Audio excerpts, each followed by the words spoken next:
Hello and welcome. Hello there, everyone. Thanks for making the time to join us this evening. My name is Michael. I'm the events coordinator and publicist at Annie Bloom's Books. For those of you who aren't familiar with the store, we're located in Portland, Oregon, in the heart of Multnomah Village. We've been around for 42 years now, and we are still going strong. Our store is now open to limited browsing, just a few customers at a time, first come, first serve. So feel free to come to our door and hopefully get in the store to look around. We love having people back in the store. We're open on weekdays from 9 a.m. to 9 p.m., weekends from 9 a.m. to 6 p.m. Our website is always open. You can shop at annieblooms.com day and night. We offer curbside pickup, local delivery within 3 miles of the store, and also a couple of different shipping options, media mail and priority mail for those of you who don't want to come to the store or live further south. We've got some great events coming up soon. Tomorrow night, for you mystery lovers, we have Portland area mystery authors Mary Kali'ikoa and Angela M. Sanders. They'll be reading together. On Monday, June 7th, we have Australian author Donna Ward for the US Livestream launch of her memoir, She I Dare Not Name, A Spinster's Meditations on Life. She'll be joined by Portland author Jackie Shannon Hollis. His memoir is This Particular Happiness, a Childless Love Story. They're going to be discussing childlessness, writing, and quote unquote spinsterhood.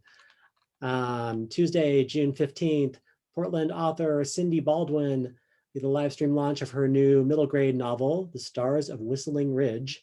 She'll be in conversation with another middle grade author, Jamie Pecton. Tonight, we are delighted to be hosting JT Bushnell. His debut author is The Step Back. I am going to put a link here in the chat where you can go to our website. Boom, there it is. And buy that book from us. We'd really appreciate it. And we've got some signed book plates from JT, so we can stick one of those in there for you. Signature. JT's going to do a reading, and there's going to be a Q&A session. You're welcome to type questions into the chat, and I'll read those, or we'll open it up too for those who are less shy. They can come on camera and ask questions during that time. Let me tell you about The Step Back. Ed Garrison has it all: a successful basketball career, a great relationship with his kid brother, the best dog a guy could ask for, and a supportive family. With summer vacation being the only thing standing between him and a full ride scholarship to Berkeley, Ed feels invincible. But everything falls apart as high school comes to an end and his mother suddenly leaves his father for a woman 3,000 miles away, leaving behind a broken home in the wake of her absence and betrayal. Ed feels helpless as his humiliated father turns to liquor and work, and his brother throws away his future for illegal substances and crime. Not even the dog stuck around to watch. Soon Ed is lashing out too. He turns down his scholarship in favor of attending a small school in Northern California and alienates himself from his fractured family to start a new life of his own. Alone and confused, Ed switches his major to journalism, trains for a marathon, and adopts a puppy, all in attempts to fill an unexplainable void in his life.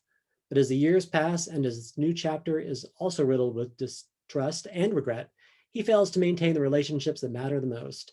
Ed has no choice but to reckon with his past mistakes, and his dreams of a basketball career are shattered, and his family continues to crumble.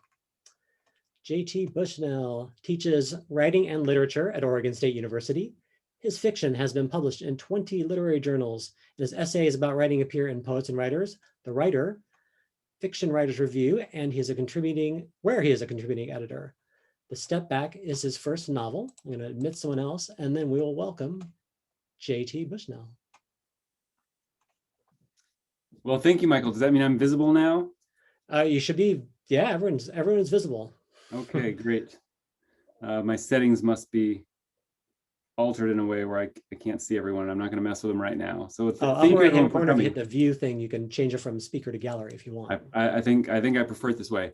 Okay, great. So thank you, Michael, for that introduction, and thank you everyone for coming. The first thing I want to do is let you know how special it is for me to be doing this reading for Annie Bloom's books. When I finished college, I got a job offer to be a reporter at the Medford Mail Tribune, and it was tempting, but I decided that I was going to eschew journalism, and I moved to Portland, to Multnomah Village, where Annie Bloom's is located, into the Gabriel Park Apartments, which were pretty grubby back then, perhaps still are, I don't know. And I basically started my life as a writer. I tried my hand at writing, but I didn't know any writers. I didn't know how to become a writer.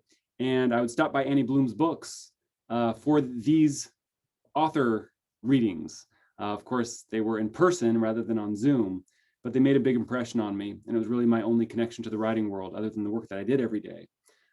So to be here at Annie Bloom's tonight, or virtually doing this event through Annie Bloom's, it just really means a lot to me. And so thank you, Michael and Annie Bloom's, for having me, and thank you all for coming. I know you'd probably rather be watching the Blazers take on the Suns in that big game tonight, but we'll get out of here quickly enough to catch the second half for sure. Okay, so the synopsis that Michael gave was actually really useful, because the sections that I want to read tonight are the sections that set up some of the dynamics that he described with that synopsis. Basically, I want to show how the event unfolds that drives the action of the novel, as well as sets up the emotional stakes of the novel, like what the character Ed Garrison, the protagonist, why he does what he does and what it means to him. And I think tonight's sections will accomplish that. So you really don't need to know much to understand these excerpts, except maybe that Ed is a high school senior. He's just finished his last high school baseball game, and he's coming home where he finds his younger brother, whose name is Charlie. He's 13 or 14 years old, and London is the name of their newly adopted dog. Okay. Upstairs, behind his door, Charlie mumbled the lyrics of whatever song he was strumming. When I knocked, the noise ended, and a moment later, the door cracked open. I still expected the short boy I'd grown up with, the shock of blonde hair and pudgy face beaming from the family portraits on the mantle and the walls. But the eyes that peered out were level with mine, narrowed with distrust and fear of judgment. His face was slim, a crop of whiteheads texturing the forehead and cheeks. Dark fuzz dirtied his upper lip. He waited for me to say what I wanted. Where's London? I asked. England. Haha, where really? He ran away. Where's Mom and Dad? Out looking for him, I think. I pushed the door open further. Why weren't you at my game? It was today? Yeah, I started. How'd you do?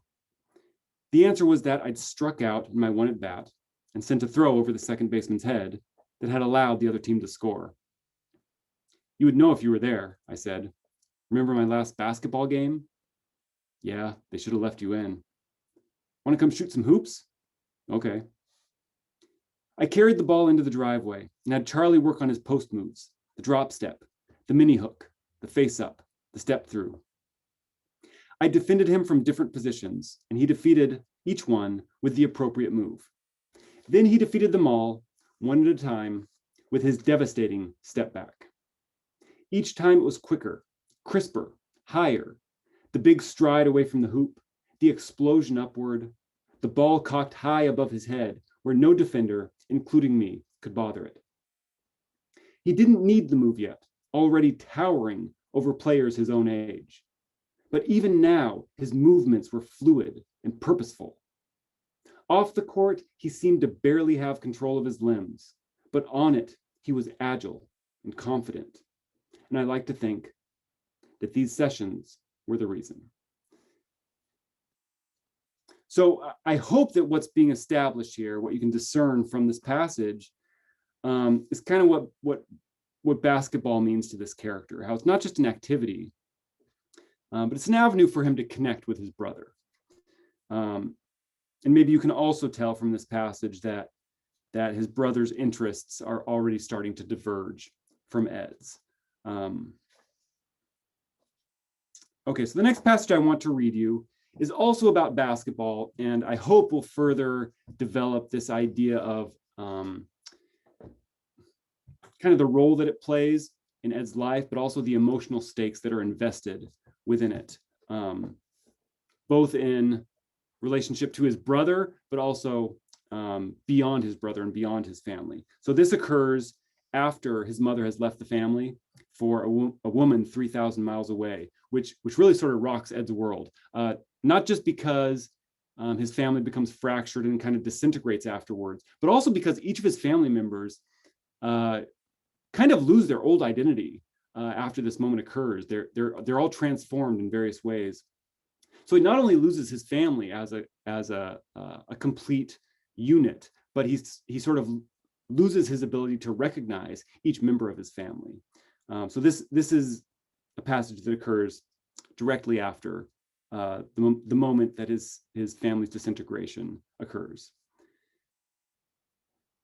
That summer, I wanted to play basketball all the time, every waking moment. And my teammates, ex-teammates now, were almost as eager as I was to get outside, peel off their shirts, and let the sun wash their shoulders. We met at this court or that court, or drove in caravan, searching for one that was available.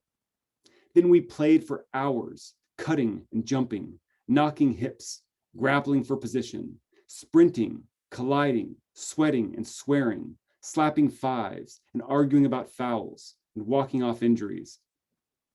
It was a sophisticated game with screens and back cuts, picks and rolls, box outs and closeouts, help and rotation, so that whenever a shot went in or not, and whenever a miss was rebounded or not, and whenever a ball was blocked or stolen or tipped or recovered or not, we knew we had all played a role in it, that we had failed or succeeded together. In this fashion, we won and lost, we overcame and were overcome, and then we changed teams and tried again. We kept at it until there was nothing left in our legs, until our throats and lungs ached with fatigue. And then we collapsed into the shade, gape-mouthed, sweat dripping from our chins. We gulped Gatorade, tore at Velcro, yanked laces, tugged off shoes and braces and sweatbands, peeled socks that had been doubled and tripled for blister prevention. Then we sat with our legs splayed, talking and laughing, enjoying the cool air between our toes and the serenity of exhaustion and the last few moments of closeness before we disbanded. I'd never felt as good on the court as I did that summer. The only time that came close had been the last game of the season when I'd gotten the start for being a senior. By the time the coach had subbed in the real starters, the score was 7-2, and I'd scored all 7. The first 2 came when I beat everyone down the court on a fast break. The next 2 when I tipped in an offensive rebound. The last 3 on a long-range shot from the top of the key. I still remembered what it felt like, holding my follow-through as the ball splashed through the net and the other coach called timeout. The real starters had skipped over from the scorer's table to mob and congratulate me, and the crowd had cheered the seniors off the court. When I let myself glance at the bleachers, I saw Charlie there, beaming at me, clapping wildly like everyone else. So this enterprise that he's engaged in, basketball, is not just an avenue to connection for his family, but also beyond his family. He's sort of built this alternate family with his teammates, with his basketball team, which is also important to him. The problem is that like his family, he's losing his basketball team because he's moving on. He's going to college. This is a moment that I think is difficult beyond the ways that we normally perceive for a lot of young people. This moment that, not necessarily the moment that they cross the threshold to adulthood, but the moment that they have to leave behind the things that sustained them before, as they make their attempt to become adults. For some people, that's going off to college. For some people, it's other moments. But whatever it is, it leaves a lot of people anchorless and rudderless, and really lonely and confused. So that's definitely the case for Ed because he's lost in a really dramatic and sort of heightened way the anchors in his life, not just with his family, but also with basketball. So he makes a decision. This decision drives the rest of the novel. It's the moment that blows up the direction that he's headed and reorients him in a new direction. The next passage that I'm going to read you, the last passage, describes the moment of that decision and what contributes to that decision. Okay. If anyone wants to put the Blazers score into the comments, I'm sure everyone here would appreciate it. No, I'm just kidding, but if you want to. When it came time to enroll at Berkeley, I had a wild idea. Even though my parents' faculty positions gave me discounts at state schools, they had encouraged me to cast a wide net with my college applications. Now, I did a little more research into these other schools and found that one, Sequoia College, way up on the Northern California coast, was not only Division III, the lowest level of collegiate athletics, but also had a last place basketball team. I had never entertained the idea of playing basketball in high school because I'd barely played in high school. But that was only because Rousseau, the coach, hadn't understood what I was capable of. I was no star, not like Charlie could be. But hadn't I fought the starters tooth and nail in practice? Hadn't I shown what I was capable of the last game of the season when I'd scored all 7 points before getting pulled? Plus, I would have been surprised if I hadn't improved from playing so much all summer. And anyway, what kind of bums finished last in a Division III conference? It was a long shot, but at Sequoia College, I thought I had a chance of making the team. I chewed the idea over for a few days, not mentioning it to anyone. Then my mother called one Sunday morning and asked me about move-in dates at Berkeley, and I finally found a response longer than a word or two. I told her how much basketball I'd been playing, how much better I was than the coach gave me credit for. Then I explained the lowliness of Division III athletics and the miserable team at Sequoia College. That's something you want to be part of? She asked. The lowest of the low? It's better than nothing. Berkeley isn't nothing. It's the best public university in the country. Do you know who they've got in their English department? She listed a few names I didn't recognize. Sequoia has an English department too, and Berkeley will have all kinds of intramurals you can sign up for. It's not the same. Maybe not, but you need to think about your future, Ed. I know you enjoy your sports activities, but the college you attend can have a major impact on your life, and I don't think it's a choice that should be influenced by hobbies and diversions. I bristled. Basketball wasn't a diversion, and it wasn't hers to dismiss. I guess I'm just following my heart, I responded, then found myself grinning as her silence spread before me. As it dragged on, though, I grew afraid that I'd said something irreparable. I was about to ask if she was still there, but she spoke first. Have you mentioned this to your father? I haven't decided anything yet, Mom. It's just an idea I had. Promise me you'll speak to him before you make any decisions, okay? After passing the phone to Charlie, I lay on my bed, still trying to explain myself to her. I did think about my future. I didn't want to give up Berkeley, but I didn't want to give up basketball either. I loved basketball in a way that was hard to explain. Something about it balanced me, made me feel like myself. I always thought I had no choice about giving it up, but maybe I did. I didn't expect my mother to understand. How could she, all the way from Maryland? If she were still around, she could tell me what to do, but she had forfeited that privilege when she'd left. I went to my father's study to talk to him about it. I preferred his more indirect guidance, his long strings of questions rather than advice, a style that stretched back to at least first grade, when I'd asked him for help writing a love letter.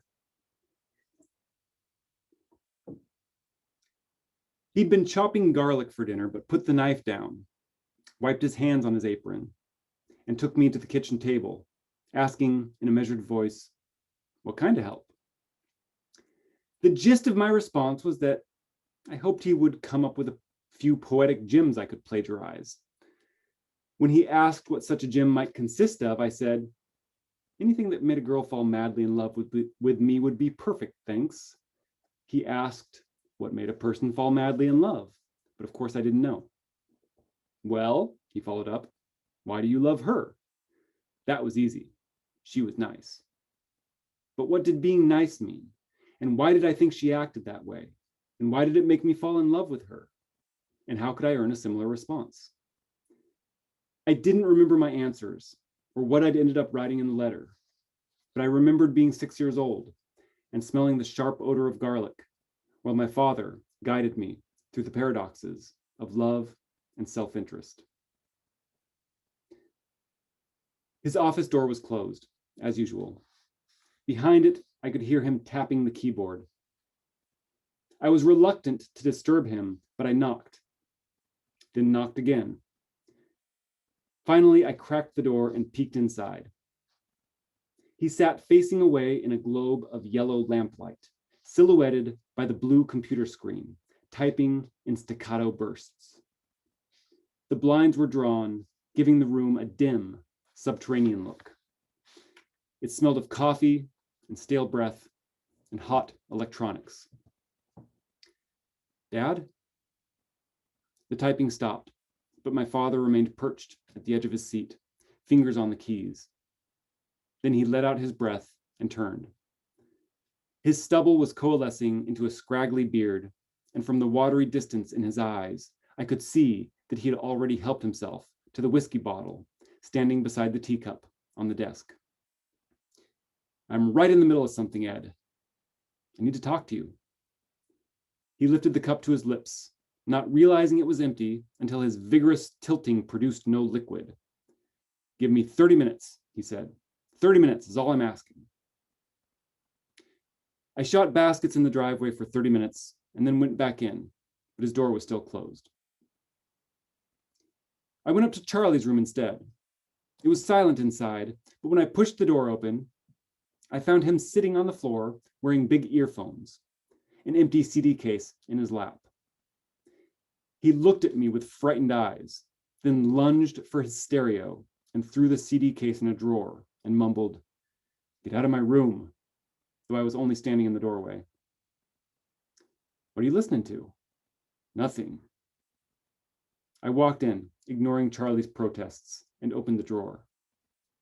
The album cover showed a hollow-eyed man wearing a white latex suit that gave him breasts and ambiguous genitalia. "Marilyn Manson," I said. "You like this crap?" "I'm just listening to it." "The guy's a freak, Charlie. Look at him." "I already have. Those kids who shot up Columbine, this is what they listened to." But he had stopped paying attention. He was looking away with hard eyes, waiting for me to leave. "Anyway," I said, "I was wondering if you'd feed me the ball for a little while. I want to work on a new move." "I don't feel like it." "I'm trying to get this new move down because I think I'm going to try out for the basketball team at Sequoia College instead of going to Berkeley." "Why?" "What do you mean, why? It's a chance to play college basketball." "What's so great about that?" "Are you serious? It's college basketball. Plus, it's like Coach Rousseau says, a team is a family, and I'm going to need one of those next year." "You already have a family." "Yeah, except for Mom. Dad too, pretty much. Hey, maybe I could redshirt and keep my eligibility for a 5th year, then transfer to whatever college you end up playing for. We could make it part of your recruitment. Be teammates for a year." He slipped the headphones back over his ears, and it made something in my chest go jagged. "Look, will you just come feed me the ball for a little while? I'm sorry I embarrassed you about listening to Marilyn Manson." "I'm not embarrassed. I can listen to whatever I want." "Are you coming or not?" I said I don't feel like it. "Please?" He didn't answer. "Fine." I tossed the CD case at him. "Have fun with your boyfriend." Instead of practicing the move on my own, though, I called Sequoia College just to see if it was even possible to enroll there so late. A man with an East Indian accent asked how he could be of service, then assured me that it wasn't too late. Some of their fall classes had already filled, he said, but they would be happy to have me. I smiled at the phone, shook my head, breathed a few airy laughs into the receiver. Happy to have me. I could tell from the man's voice that it was quite a coup, stealing a student from Berkeley, and I was embarrassed to feel so wanted, so appreciated. I assured the man that my decision was based solely on athletics, but I hadn't made up my mind to go through with it until that moment. So that moment and that decision is pretty much the impetus for the rest of the novel, although you can see the deeper elements at work already, the increasing alienation that Ed is experiencing and creating from his family members, which is, beneath his decision to pursue basketball at Sequoia College, and also is a demon that he's going to have to come back and confront eventually at one point. So that concludes the reading portion of the night. I would love to read you more, but I know that it's hard to maintain attention and patience on Zoom. I've experienced it too. So with that, I would love to open it up to questions. I saw that Michael told me the score was 0-0, which is great. It's now, we're all missing nothing. 13-11 Suns over Trailblazers. Okay, well, they're keeping it close at least. Oh yeah, there's still plenty. So if anyone has any questions, I would love to hear them. Feel free to type them into your chat box. Anastasia has a comment that she loved the imagery with the Marilyn Manson album. I used to have that one, so it was nostalgic. Haha. Oh, now she has a question too. What made you choose Northern California? I know you live in Oregon, but what inspired you to have it there? Yeah, great questions, Anastasia. Thank you. Yeah, also that's a very particular and memorable album cover, isn't it? And hopefully dates the story appropriately so that people who recognize it can kind of decipher the era that this is taking place in. So the reason I set it in Northern California was mysterious to me at the time that I was creating it. When my writing is going well, I don't make decisions conscientiously. In fact, I know that my writing is going poorly when I'm making decisions based on, trying to figure out what's best for the story. My writing goes best when I just follow the trail that emerges before me, whatever occurs to me when I just go with it. So, Northern California occurred to me and I just went with it. Since then, I've gone back and reflected on the role that Northern California has in the story, as well as my decision to place the great bulk of the story there. And I think that the reason is because when I was 10 years old, I moved from San Luis Obispo, California, which is sort of positioned evenly between San Francisco and Los Angeles, to Oregon. And it was something that produced a great sense of dislocation inside me that I hadn't, you can't grapple with those things fully as a child. So I started grappling with it as an adult and sort of exploring what it meant to me. And I think that the decision to put it in Northern California was to kind of give access to the emotional experience of moving somewhere far away and different, where you feel dislocated while keeping the distance credible. He could have moved to Oregon, he could have moved to Canada, he could have moved to Maine, but Northern California seemed not just a credible distance, but it allowed me to keep him in contact with the family in ways that extend beyond just phone conversations, which is always good for drama. So keeping him somewhat close to home, lets him continue interacting with his family members. So a mysterious decision that in retrospect makes a lot of sense to me. Thank you for the question, Anastasia. It's a good one. Good answer. Francis wants to know, who was your favorite character to write? I mean, there's so many characters I enjoy. So when Ed goes off to this Sequoia College, he encounters a series of romantic interests. And really all of the romantic interests, they're all women, and they were probably all collectively the most fun to write, in part because of who they were and how they occurred to me, not as, this is what should happen, but they just sort of, appeared to me in my mind as the story was playing out, which is always when the ideas are best, when they occur to you like that. But also because as the story goes on, these new characters sort of infuse new life into the narrative. We get to see new people with new yearnings and new desires, new histories. And it was pleasurable for me to witness that unfolding, just as I hope it's pleasurable for the reader. But the character above all others who was pleasurable to write, who took on a life of her own and started walking and talking in a way that made me just sort of like watch and transcribe, was a character named Tanya. Tanya is a character who is Ed's landlord. She's older than him, and she's comfortable with herself and her position in the world in a way that, someone who's just beginning college can barely fathom. But because of that, she sort of breaks boundaries in the story and in Ed's life and pushes it into territory that it wouldn't otherwise have been able to go. So her ability to accomplish that, as well as the way she kind of took on a life of her own, made her just immensely pleasurable to sit down with, not only in the original composition, but also in revisions. Returning to her and seeing her become reanimated was always a pleasure. Another question from Anastasia. Did you have any inspirations for your characters, be it in person, fictional, etc.? Yes, this is a question that I get often, and I have the impulse to ask it myself of my favorite writers. I guess the best answer is that every character is kind of like a Frankenstein monster stitched out of imagination and empathy, personal experience, and research or observation.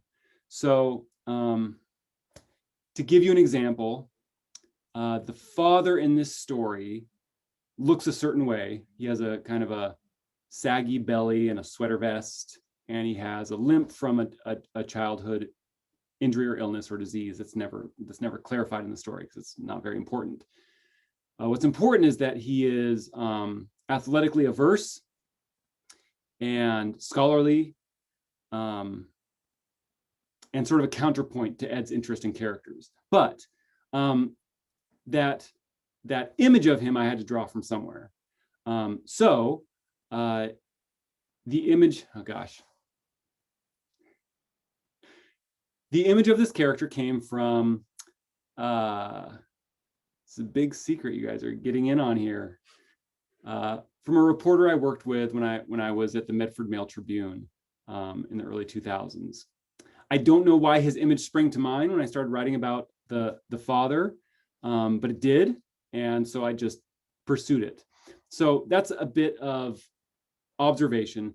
The character of the father, his vulnerabilities and pains and interests and pursuits have nothing to do with the man that I modeled the physicality after. It was just one little piece that I wove into the character. Other pieces of that character are myself. The father's an academic. He studies poetry. I'm not, purely an academic. I'm more of a creative writer, but I work at a university. I teach university courses. And so a lot of that character is infused with my own personality, even though it's not the protagonist.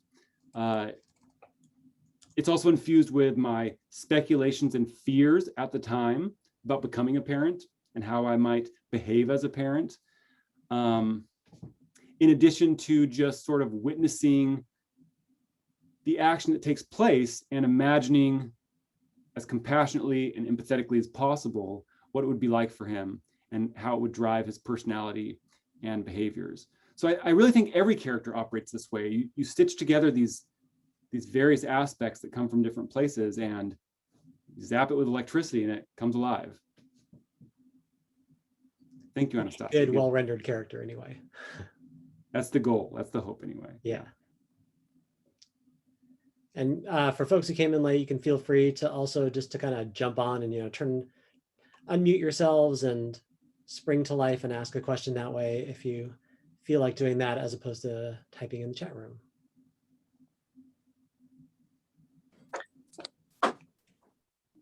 Hey, JT. How does it feel to now be a novelist after so many years? Get into it. Thank you, Patrick, for the question. That's Patrick, right? It is. I mean, to be honest, it feels it's a big relief. There's no doubt about it. I've labored at writing for 20 years, and I've labored at this novel for 10 years.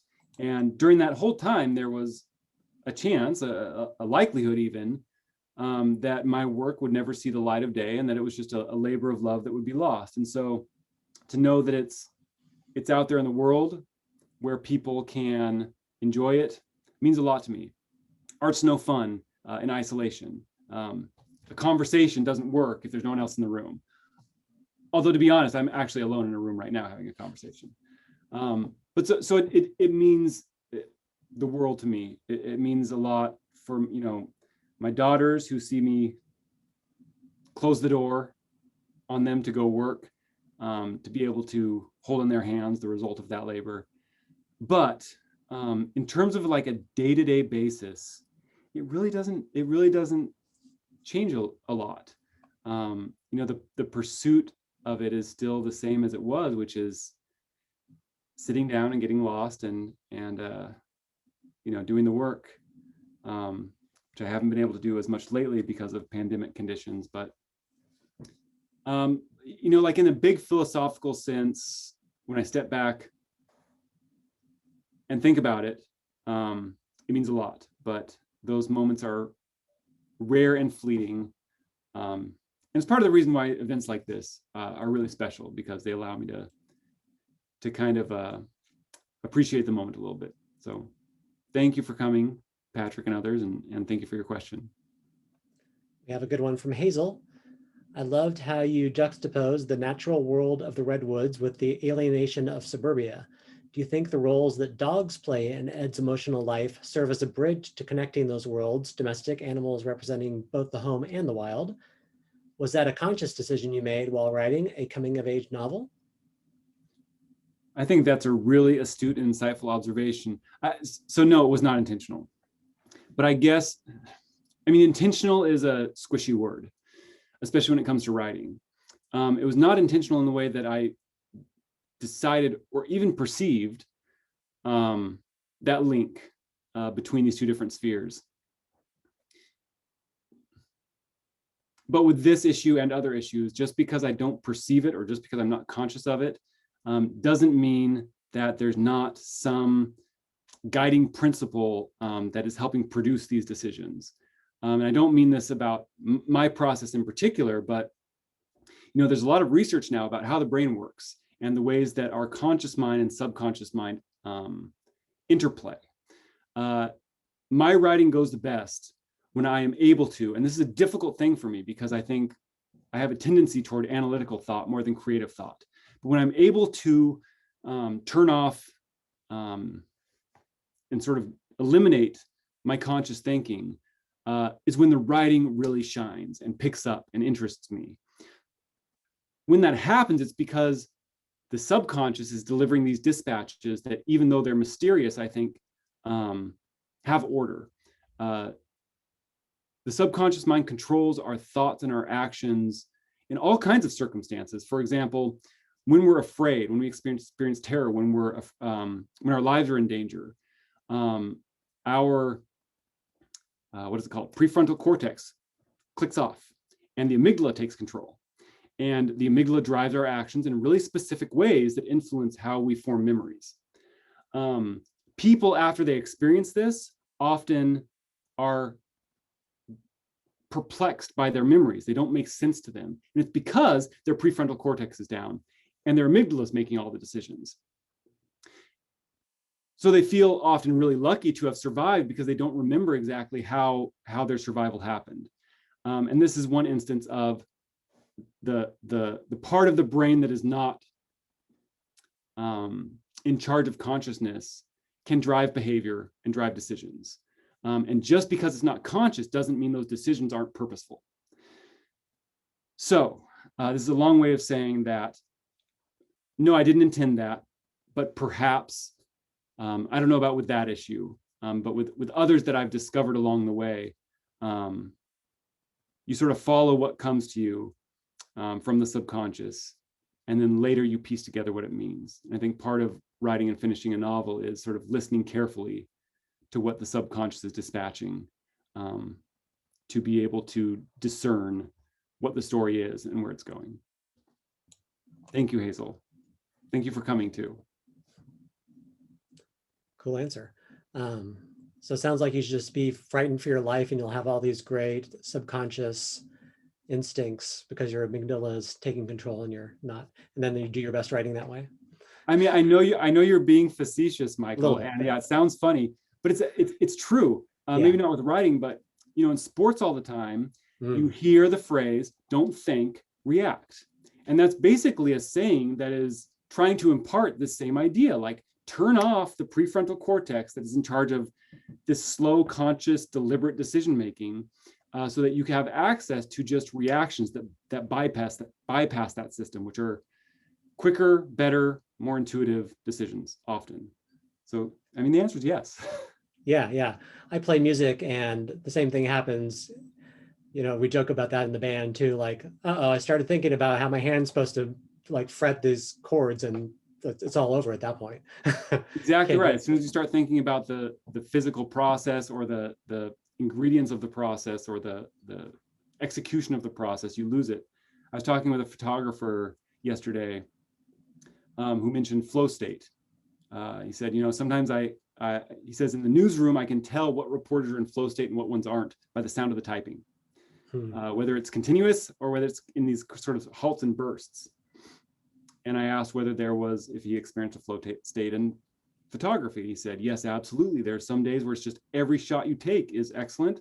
And some days it's like, I can't get a good shot. And usually it's from being too aware and too conscious of what you're trying to accomplish. Yeah. Do we have other? Yes, we do. Hazel says, also a funny concept to think of in relation to this book and athletes and tunnel vision. Go Zers. Yes, go Blazers. 26 all, by the way. All right. I'm sure we will all go watch the second half together. So I'm happy to continue fielding questions. This is really fun for me. But I know that people have a lot of Zoom fatigue and that it's hard to maintain attention, especially with your lives raging around you. So if there are no further questions, I'd be happy to conclude early. If there are other questions, I'd also be happy to continue answering. What do you guys think? And now I'll do my teacher weight, which makes the students uncomfortable, but teachers get used to it.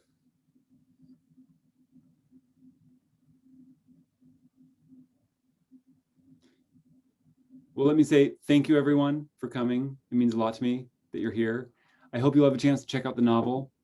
And thank you, Michael, who did a lot of work on behalf of Annie Blooms and me to set this up. And thank you to Annie Blooms.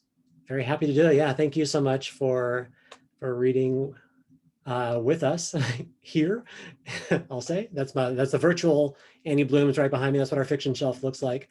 I put the link in the chat there again for you guys to click on that and buy JT's book from us. We would really love that so much.